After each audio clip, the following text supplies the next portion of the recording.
प्रदीप जी मुरैना से। राधे राधे राधे महाराज जी। महाराज जी, आप कह रहे हैं कि आप शादीशुदा हैं और एक कंपनी में मैनेजर हैं। ये कह रहे हैं कि अभी भजन में इतना मन लग रहा है कि ऐसा लग रहा है कि सब कुछ छोड़ छाड़ दूं, और पर घर वाले कह रहे हैं कि जैसा चल रहा है वैसे ही करते रहें तो ज्यादा अच्छा रहेगा। हाँ। अभी मैं निर्णय नहीं ले पा रहा कि सब छोड़ के प्रभु का ध्यान नहीं, छोड़ना नहीं।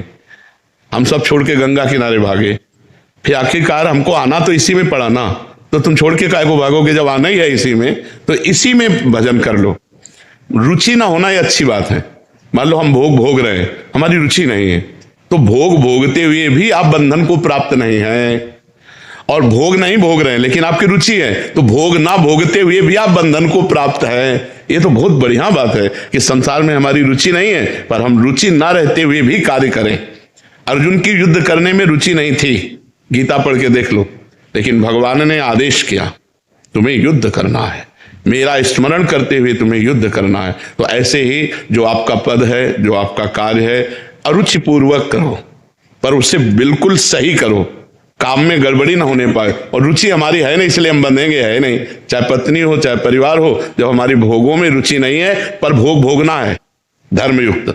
जैसे मान लो आपकी पत्नी है, अब आपके अंदर अरुचि है लेकिन उसके अंदर रुचि है, तो आपको अपनी अरुचि दबाकर उसकी रुचि का पालन करना होगा, क्योंकि वो अर्धांगिनी है, वो आपको समर्पित है। अब उसके अंदर अरुचि नहीं है, अगर आप उसकी रुचि का पालन नहीं करते तो वो डिस्टर्ब हो जाएगी, वो परेशान हो जाएगी। तो हमको अपना कर्तव्य का पालन करना है। हमारा शरीर उसका पति है, हमारी रुचि नहीं है, पर इस शरीर के द्वारा पति का जो कर्तव्य है वो हम पालन करते हैं। बहुत विवेक पूर्वक चलना चाहिए। नहीं हम कह रहे भाग के कहां जाओगे, हमें बताओ कहां भाग के जाओगे? जहां जाओगे वहां संसार है। देखो अब हमसे पूछो तो ये हमारा घर नहीं है, ये हमारी श्री जी का है। राधा के कुंज हमारी नहीं, वो श्री जी की है। यार बात तो एक ही है ना। तुम केवल अपने घर को अपना मानना छोड़ दो, बस खत्म हो गया। मानने से तो बात है, हम बात तो सब वही है, लेकिन वो हमें बंधन कारक क्यों नहीं है? क्योंकि वो मेरा नहीं है, प्रभु का है। तो क्या ये बात आप नहीं कह सकते? ये बात आप भी कह सकते हो। अपने घर को प्रभु का मान सकते हो, परिवार को प्रभु का मान सकते हो। जाने की जरूरत कहां है? कहां जाओगे? कहां कौन सी ऐसी गुफाएं जहां जाके भजन करोगे? आप विचार करके देखो। अपने घर में रहो, परिवार का बैलेंस बना के चलो, जो आपका कर्तव्य है, और अंदर से अरुचि रहे, भगवान प्यारे लगे, यही भक्ति का स्वरूप है।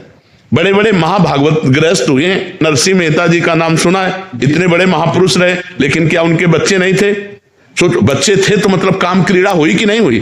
पत्नी थी, बेटी थी, सब रिश्ते थे, लेकिन अरुचि थी, कहीं कोई रुचि नहीं थी। रुचि केवल गोविंद में थी।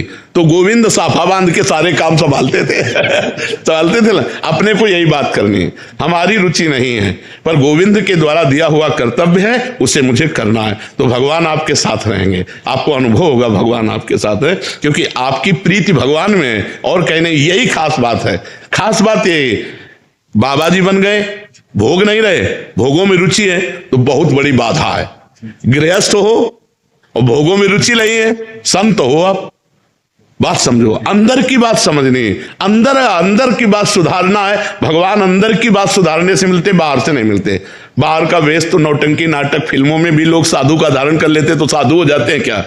वेश धारण मात्र से कोई साधु थोड़ी होता है। अंदर की रुचि परमात्मा में है, क्रियाएं संसार की हो रही, आप साधु हो, समझना।